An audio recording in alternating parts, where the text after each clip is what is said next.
آموزگار کیست؟ آنی که با محبت خاص به خواننده سبق علم می دهد.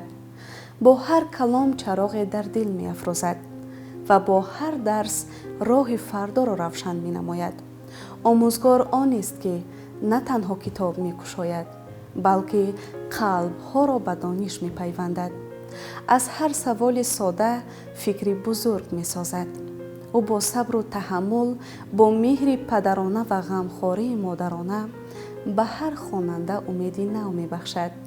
خط زندگی را با نور معرفت روشن می سازد. آموزگار کسی است که از سخنش فرهنگ می شکفد، از اندیشه هایش معنویت قد می کشد و از خاموشیش می توان درس عبرت گرفت. درود عزیزان دل و دیده، برنامه امروزه صاحب خیرت از روزگار آموزگار قصه می کند که هستی خود را به علم و فرهنگ بخشیده است. پیگیری ادامه برنامه باشد.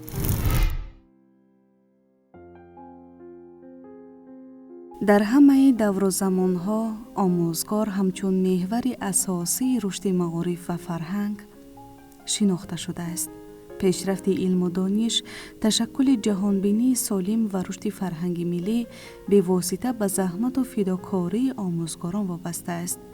آموزگاران با حس بلند مسئولیت شناسی و صداقت به کسب نسل‌ها را تربیت می‌نمایند. در جامعه معاصر به خصوص در شرایط جهانی شوی نقش آموزگار باز هم مهمتر می‌گردد. زیرا محض آموزگار می‌تواند با راه علم، فرهنگ و صنعت ارزش‌های ملی را حفظ نموده آنها را به نسل جوان انتقال دهد. در این زمینه آموزگاران ساحه صنعت شناسی، موسیقی شناسی و ادبیات مسئولیت دوچند دارند، چون که آنها نه تنها دانش می‌دهند بلکه ذوق زیبایی پرستی، حس وطن دوستی و خودشناسی ملی را تشکل می‌دهند. حسن میرزایف یکی از آموزگاران صاحب تجربه مؤسسه دولتی مرکز کودکان و نورسان ناحیه سینای پایتخت میباشد. فعالیت کاری او سال‌هاست که به تربیت معنوی، فرهنگی و ایجادی کودکان و نورسان روانه گردیده است. او در برابر تعلیم فن‌های مربوط به ادبیات و موسیقی کوشش می‌نماید که هر یک درس همچون یک مکتب اخلاق و وطن دوستی خدمت کند. انتخاب کسب آموزگاری برای حسن میرزایف تصادفی نبود. او در این جاده راه پدر را انتخاب نموده توانست اسم خود را در مکتب انسانسازی و معرفت پروری ثبت نماید. محیط خانوادگی که در آن علم و فرهنگ، کتاب و کلام و احترام به آموزگار جایگاه خاص داشت، از آوان کودکی در قلب او مهر دانش و مسئولیت کسبی را پرورش داد. حسن میرزایف کسب آموزگاری را نه همچون شغل بلکه همچون رسالت زندگی پذیرفت. او خوب درک میکرد که آموزگار بودن تنها آموزانیدن فن نیست بلکه ساختن شخصیت، بیدار نمودن تفکر و راهنمایی به سوی کمال است. از همین جاست که در طول فعالیت کسبی خود با مهر و صداقت، صبر و تحمل و مسئولیت بلند به هر یک خواننده مناسبت می نماید. در اوله تولد شدم که پدر و مادر من از علم و فرهنگ با خبر بودن. پدرم فرهنگی بود، هم آموزگار بودن، هم نوازنده بودن و در همین ساز ملی تاجیکی در تمور بسیار خوب می نواختند. در همون محیطی که مثلا اونو زندگی میکردن، در همون دره قراتوق پدر من احترام داشتن و من هم از کودکی به همین پدرم مثال اونس گرفتم و به همون نواختن هوا، به همون گویم که به خودشون می سرایدن، من مهر پیدا کردم. از همین کودکی هم من راستیا به همین صنعت سرودخوانی و نوازندگی مهر پیدا کردم. پس از ختم مکتب میانه حصار من به دانشگاه فرهنگ آمدم. پس از ختم این دانشگاه من به حیث استاد در اونجا سالون دراز همچون استاد بودم، کار میکردم. در دانشگاه آموزگاری هم من به حیث استاد بسیار کار فعالیت کردم. و بغیر اونه که من همچه استاد بودم، من با کسب نوازندگی سرندگی هم دارم و تا امروز در بسیار چهاربینی های ناحیه‌ای و شهری و جمهوری من اشتراک میکنم و این تخصص حیات زندگی است. و امروز من در این مرکز همچو به حیث استاد کار ایستادم. استاد میرزایف حسن علوچی معارف و علم جمهوری تاجیکستان، علوچی فرهنگ جمهوری تاجیکستان، همچون یک شخصی مسئولیت دار، فرهنگ شناس، با حرمت، با عزت در این مؤسسه فعالیت میکند. با استاد بسیار همکاری خوب داریم. شاگردان بسیاری رو تربیت نموده است و شاگردان استاد در تمام چهاربینی‌های فرهنگی که در سطح ناحیه، سطح شهر و سطح جمهوری برگزار می‌گردد فعالانه اشتراک میکنند.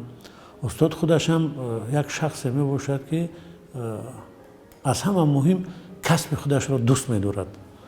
وقتی که نفری که کسب خود را دوست دارد و میتواند شاگردای خوب را تربیت کند و شاگردانی که توانند در مقیاس جمهوری و بیرون از اون کشور عزیز ما را معرفی کرده توانند و استاد چنین شاگردان را تربیت کرده هستند و چنین شاگردان را هم دارند. استاد میرزایف حسن راستی من پیش از اینکه با اون کس شناس بودم در دوره‌ای که در دانشکده هنرهای زیبا همچنین استاد کار میکردن، واسه که من میشناختم. در همون دوره من یک لحظه به خاطر میبرم که یک 2 سال 3 سال من در کالج آموزگاری به نام خاصیت مقصومی شهر دوشنبه به حیث معلم تربیت موسیقی کار فعالیت میکردم. یک روز تصادفاً من نزد همون کس رفتم دانشگاه برای یک معلومات گرفتن. بعد اون کس من یک مواد دادن همون تربیت موسیقی، چون در کالج یک موادی درست نمی‌کنه که ما درس کنیم به دانشجو. از اونجا که میشناسم یک شخصیتی انا خاکسار زمینی همچنین استاد انا میگه که با امر تقدیر با در اینجا همکار شدیم. همه روزه نازکی صنعت با همین کودکان نوسان میفهمونن. انا بیشتر تاکید میکنم به سرودهای خلقی اونجا برای میگیم فلک و ششمخو. هنگام صحبت حسن میرزایف از دوستان دانشمند خود یاد میکرد، چون چنین نفران سبب آن گردیدند که به علم و فرهنگ حسن میرزایف دل بندد. اسم همکسبی که همواره از زبانش دور نمیگشت، آموزگار صاحب تجربه و دوستدار علم شادروان محبتشو عوضف بود. او با احترام خاص از این شخصیت فروتن و دانشمند یاد نموده تاکید می نمود که محض چنین آموزگاران با رفتار و گفتار خویش می توانند در دل جوانان عشق و محبت به علم، فرهنگ و معرفت را بیدار سازند. به گفته استاد حسن میرزایف، محبتشو عوضف نه تنها آموزگار صاحب تجربه، بلکه انسانی روشن ضمیر، مصلحتگر و راهنمای حقیقی بود که با سخن سنجیده و عملی نیک به اطرافیان تأثیر عمیق می رسانید. حسن میرزایف از صحبت‌ها، بحث‌های علمی و مشورت‌های سازنده با او همچون مکتب بزرگ زندگی یاد می‌کند. این رابطه دوستانه و همکسبی در تشکل جهانبینی کسبی و معنوی حسن میرزایف نقش موثر بازیده او را به راه خودآگاهی و جستجوی پیوسته دانش راهنمایی نمود. یاد نیک محبتشو عوضف امروز هم برای حسن میرزایف همچون منبع الهام و نمونه آموزگار اصیل باقی مانده است. وقتی که من در مرکز کودکان و نوجوانان ناحیه شامسو کار میکردم، بسیار دوستای خوب داشتم و هیچگاه یادم نمیرود که محبتشو دوست و برادری من بود. بسیار یک انسانی صمیمی بودن، بسیار یک هنری بسیار زیبا داشتن و یا در بخش مثال سرود و موسیقی بودن.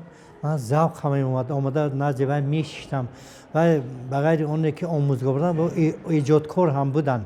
بسیار آهنگای خوب داشتن و بسیار یک صدای خوب داشتن. ما در بسیار جاها همراه برادرمون ما مثلا سراندگی میکردیم، نوازندگی میکردیم و بسیار لحظه‌های خوب بود و بسیار استادای خوب قدیما کار کردم. من بسیار از دوستان بسیار شدم که آیا هم آموزگارن هم هنرمندن. برای من افتخار است که من با خیر انسان ها عمر شیرین خودم را گذرانده ایستادم. محبتشاه عوض یک انسان خوبی بودن که من راستش از دوره دانشجویی که من با این جوان من دوستی داشتم و بینید که اومده این تقدیر قسمت ما در یک جا با همکار شدیم و با نزدیکتر شدیم و بسیار یک خوشگفتار آدم بود. معلم میرزایف حسن رو من پیشتر میشناسم. این کس هم هنرمند خوب هستند و چندین سال در دانشکده صنعت کار کردند. همراه همونجا هم کار کردیم ما قطعی. همین یک شخصیت بسیار انسان خاکسار، انسان نیک. بعد یک معلمی هستند که بسیار به خود در تربیت نسل نورس یک سهمی پره دارن، سهمی پره، برای اینکه همون چیزا احساس میکنن. کودک احساس میکنن. کودک وقتی کار کردن این آسان نیست. بسیار مشکل است در انتخاب همین شاگردا، لیکن با حرکت کرده سادن که هر چی نباشد باید که همین نقطه روبرو شویم، فهمونیم صنعت چیست، هنر چیست. معلم رسو سر محصول هستند در این باره. استاد میرزایف حسن یک شخصیت بزرگ است که بسیار هم خاکسار هستند و بسیار هم خوشمعامله هستند. تجربه بسیار هم بوی و غنی دارند که در جمعیت امروزه ما بسیار هم به کار می آید. خصوصا در تربیت نمودن نسل نورس به حد نقش اساسی را بازی می کند. استاد طول چندین سال هاست که با ما یک جا کار می کنند و همکار هستیم. من همچون مدیر شعبه بدی این مؤسسه گفته می توانم که کار استاد، تجربه استاد بهترین هستند و برای آینده، نسل آینده ما این یک نقش مهمی را اجرا می نماید. و نگفته نماند که کل کارمندان مؤسسه و کل کارمندان همین شعبه ما با استاد بسیار هم همکاری زیست دارند و همه توصیه ها را از استاد میگیرند و بیشتر و بیشتر با نسل نورس چگونه رفتار نمودن و چگونه مناسبت نمودن را از استاد آموخته اند و این تجربه نشان میدهد که دیگر آموزگاران نیز پی کار این استاد روند.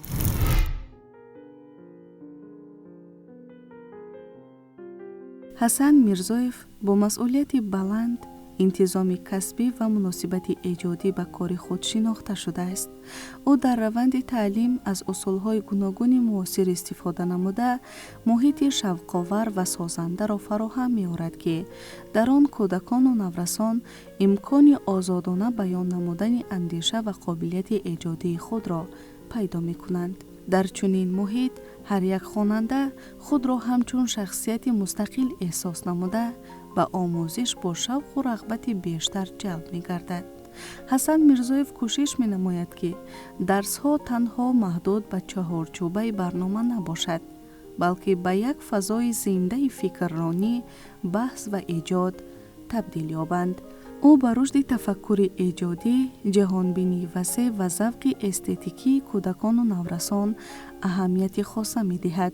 توسط شناسایی با شعر و ادبیات کلاسیکی و معاصر، اینچنین عنصرهای موسیقی و صنعت شناسی، خوانندگان به درک عمیق زیبایی و معنی کلام بدیعی می رسند. حسن میرزایف هر یک خواننده را همچون استعدادی نادر می بیند و با صبر و تحمل برای آشکار و پرورش قابلیت‌های آنها زحمت می کشد. او اعتماد دارد که هر یک کودک دارای نیروی ایجادی است و وظیفه آموزگار تنها بیدار نمودن آن می باشد. محض همین مناسبت انسانگرایانه باعث می گردد که شاگردانش نه تنها در تحصیل بلکه در حیات اجتماعی و فرهنگی نیز فعال و تشبثکار باشند. با چنین روش آموزگاری حسن میرزایف در دل و ذهن کودکان و نورسان محبت به دانش، صنعت و فرهنگ ملی همزمان حس مسئولیت و وطن دوستی را جای داده آنها را به راه خودشناسی و کمالات معنوی راهنمایی می‌کند.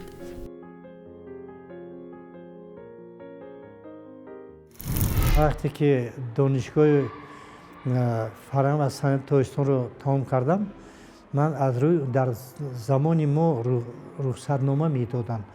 من پس از ختم من به شعبه فرهنگ شهر کار شروع کردم. وقتی که من جوان رفتم کار، یک ماه کار کردم. مدیری ما کاری من دیدن گفتن که ما شما مدیری کلوب میمونیم. من جوانم گفتن که نه نترسید، شما میتونید برده. من اومدم اینجا کار رو شروع کردم و مرکزی یعنی فرهنگی بود. در تئاتر خلقی نوعی رودکی هم من به حیث رهبر بدیعی همچون آوازخوان کار کردم و در دانشگاه آموزگاری هم به حیث استاد کار کردم. در دانشگاه هنرهای زیبای تاجستان بهرام ترکزاده کار کردم. در کالج احمد باباقلوف هم به حیث استاد کار کردم. در کالج آموزگاری کار کردم. در دانشگاه زبانهای خارجی هم به حیث استاد کار کردم و در آنجا هم هنرمندی میکردم و خلاص کلان بسیار از کسب من خرسند هستم که من هم آموزگارم هم هنرمندم.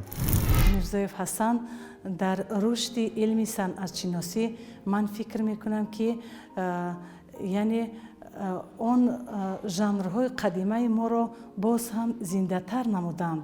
با واسطه ژانرهایی که هستند، مثلا ژانرهای فولکلور داخل می شود، بدیهی و ربایی و دیگر ژانرهایی که در فولکلور هستند، آنها را استاد بیشتر زنده نمودند و به نسل نورس چگونه بودن و ماهیت این ژانرها را بیشتر آموزاندند. و همچنین ژانر شش مقام که به نهایت ژانر بزرگ است و با تشبث اساسگذار صلح و وحدت ملی، پیشوای معظم ملت، پرزیدنت جمهوری تاجیکستان محترم امام علی رحمان هر سال این جشن گرفته می شود. این ژانر رو بیشتر به نسل نورس از همه خردترین صحیفه ها خردترین آن آموزاندن و تا بلند بودن سطح همین ژانر رو نشان دادند. در فعالیت کسبی حسن میرزایف تهیه موادهای متدی و مقاله‌های آموزشی جایگاه مخصوص دارد.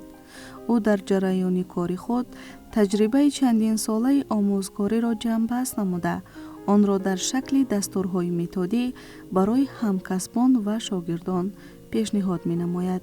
این دستورها به تکمیل روند تعلیم، استفاده اصولهای اینوواسیونی و مطابق نمودن درس‌های صنعت و ادبیات به طلبات زمان مساعدت می‌کنند. همزمان مقاله‌های تهیه نموده او به مسئله‌های تربیت استتیکی، رشد ذوق ادبی و نقش صنعت در تشکل شخصیت کودک بخشیده شدند که از اهمیت علمی و عملی برخوردارند. موادهای متدی تهیه نموده استاد حسن میرزایف با زبان تاجیکی، با زبان ساده و فهما ولی با مضمون عمیق علمی آماده گردیده برای آموزگاران جوان همچون دستور راهنما خدمت می‌کنند. در آنها نه تنها طرز گذراندن درس، بلکه اصولهای جلب خوانندگان به فعالیت ایجادی، تشکل تفکر مستقل و بیدار نمودن ذوق بدیعی به طور مشخص نشان داده شده است. مقاله های علمی آموزشی او نتیجه مشاهده های طولانی و تجربه عملی بوده. در آنها مسئله های همگرایی، تعلیم و تربیت، نقش ادبیات و صنعت در رشد معنوی کودکان و نورسان و اهمیت اصول های معاصر پداگوژی مورد تحلیل جدی قرار می گیرند. این نوشته ها برای گسترش اندیشه پداگوژی و غنی گردانیدن زمینه نظریوی ساحه صنعت شناسی و ادبیات سهمی ارزنده می گذارند. وقتی من در دانشگاه فرهنگ هنرهای زیبا کار میکردم، من با همراهی بسیار یک شخصیت ناتکراری صنعت و فرهنگ و ایجادکاری ناتکراری خلق تاجیک، استاد همه ما جورابای آخون که من کار کردم. سمت کاری ما برای پیشنهاد برنامه تیار میکردیم، با مکتب‌های موسیقی، آموزشگاه موسیقی، دستورهای تعلیمی رو پیشنهاد میکردیم. با دانشگاه ها ما مثال همین دستور رو پیشنهاد کردیم که مثال از همین دستور باید استاد به یگان مشکلی باید درس خود برد. ما این کار کرده هستیم و من وقتی که در دانشگاه آموزگاری همچون استاد کار کردم، من بسیار مقاله ها نوشتگی هستم و حاضر در اینجا من مقاله می نویسم. مقاله من در سامانه ها می برند. استاد میرزایف حسن در رشد علم صنعت یک شخصیت می باشند که دستاوردهای خوب هم دارند، یعنی دستورالعمل‌های متدی و توصیه‌ای که استاد با شاگردان خود با همکسبان خود می‌دهد یک دستاورد می باشد که برای پیشبرد صنعت ملی ما، صنعت سرودخوانی در جمهوری بسیار ضرور هستند. با کدام خاطر؟ با خاطری که اون چیزی که استاد دارند، اون توصیه‌های متدی و توصیه‌های عملی که اونها با شاگردان خود دادند و تا حوز می‌دهند برای رشد صنعت بسیار مهم است. حاضر وظیفه از اساسشون همین نوزکی همین کسب به همین نورسان رساندن و در همه چهاربینی که در مرکز می شود، در سطح ناحیه می شود، حتما یک نمر دو نمر از همون محفلی همین استاد در همون برنامه کنسرتی حتما برآمد میکنند کودکان. بینیاد زخماند کودکان، چون که هر روز من همیشه میبینم که کودکان بسیار میان. اگر در گروهشون اگر 12 نفر باشند، من باور دارم که 20 نفر کودک دارم. چه تیار میکنن؟ در این موضوعی که من گفتم در 6 مقام فلک یک برنامه بسیار جالب تیار کردم. باوری دارم که در رشد نموی علمی صنعتی موسیقی تاجیک استاد سهم خودشون میگذارند. آینده من با میرزایف حسن گفتم که تا هستن همین نوزکی صنعت با نسل نورس آموزانند و برای پیشرفتی تاجیکستان عزیز سهم خود را گذارند. استاد میرزایف حسن دستورهای بسیاری تعلیمی دارند که هم در دانشکده فرهنگ و صنعت و هم در فیلارمونیای تاجیکستان و همچنین من در نظر دارم مؤسسه خودمان را، مؤسسه دولتی مرکزی کودکان و نورسان ناحیه سینا، دستورهای پیشنهاد نموده استاد بسیار جالب دقتند و وقتی که ما از دستورهای پیشنهاد نموده استاد نظر میکنیم و اهمیت میدیم، پور را فهمیده می شود که وی خود را در نسل نورس داده است که نسل نورس از همین دستورهای پیشنهاد نموده استاد بسیارتر استفاده برند، خوانند و دانند.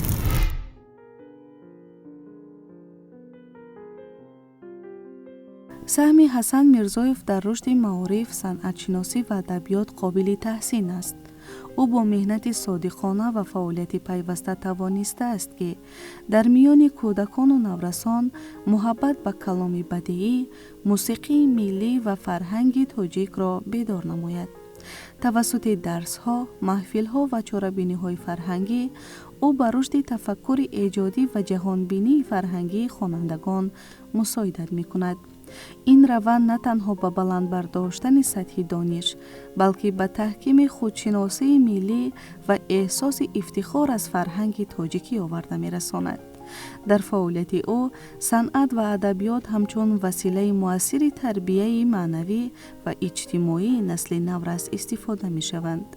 حسن میرزایف کوشش می‌نماید که خوانندگان کلام بدیعی را نه تنها بخوانند، بلکه آن را احساس نمایند، معنیش را درک کنند و با زندگی امروزه پیوند دهند. محض چنین روش آموزشی باعث می‌گردد که در ذهن کودکان و نورسان مناسبت آگاهانه و احترامانه به ارزش‌های فرهنگی تشکل یابد. محفل‌های ایجادی که با راهبری او فعالیت می‌کنند برای آشکار و رشد استعدادهای نو زمینه مساعد فراهم می‌آورند. در این محفل‌ها خوانندگان قدم‌های اولین خود را در راه شعر، سخنوری و تفکر بدیعی می‌گذارند. این محیط ایجادی آنها را به اندیشه مستقل، بیانگری آزاد و اشتراک فعال در حیات فرهنگی جامعه هدایت می‌کند.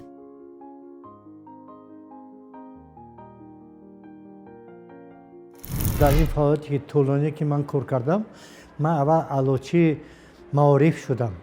من وقتی که در مکتب موسیقی شهر حصار درس میدادم، من پیشنهاد کردم برای علوچی فرهنگ شدن. این سال 1989 بود. من که تا امروز فعالیت دارم، عنوان من یکم است که شاگردام است که من به شاگردا یک چی می آموزانم، یک هنر نشان میدم، یک کسب نشان میدم. این عنوان من است. شاگردان من علاقه در گوش و کنار جمهوری من به حیث هم آموزگار هم هنرمند فعالیت دارم. من افتخار دارم اینا. من فخر میکنم با شاگردانم، چی در علم و چی در هنر. محفلی که استاد میرزایف حسن پیش میبرند، شاگردان بسیار هستند. یعنی اون پسرکان و دخترکانی که به محفل استاد میبیان، این از شوق استاد وابستگی دارد. یعنی استاد توانسته است دل همین کوچک همون خردسال رو به خود جلب کنه. در محفل‌های ما خودش هم خیلی است که وقتی که اگر استاد تواند کودک رو به خود جلب کند، یک چیز خوب تواند به اون شاگرد دهد، کودک‌ها میبینند. برای که در محفل‌های ما و علاوه در محفل همین استاد میرزایف حسن، خواننده با شوق و میل و رغبت خودشون میبینند. یکی از آزمون‌هایی که توجه شاگردان استاد رو به خود جلب کردگن، آزمون جمهوری تاجیکستان وطن عزیز من میباشد که شاگردان استاد در اونجا برآمد کردگی هستند و تا دور جمهوری هم رفته برآمد کردگی هستند. و آزمونی که تو قلب تاجیکستان دوشنبه میباشد که یکی از ژانرها، یکی از نامیناسیون این آزمون، این نامیناسیون سرود بهترین در وصف دوشنبه است و شاگردان استاد در این آزمون هم اشتراک کردگی هستند و حاضر در دور شهری شاگردان هستند. ما باوری داریم که شاگردان استاد جای سزاوار را اشغال میگردند و نام مؤسسه ما را بلند میبردارند.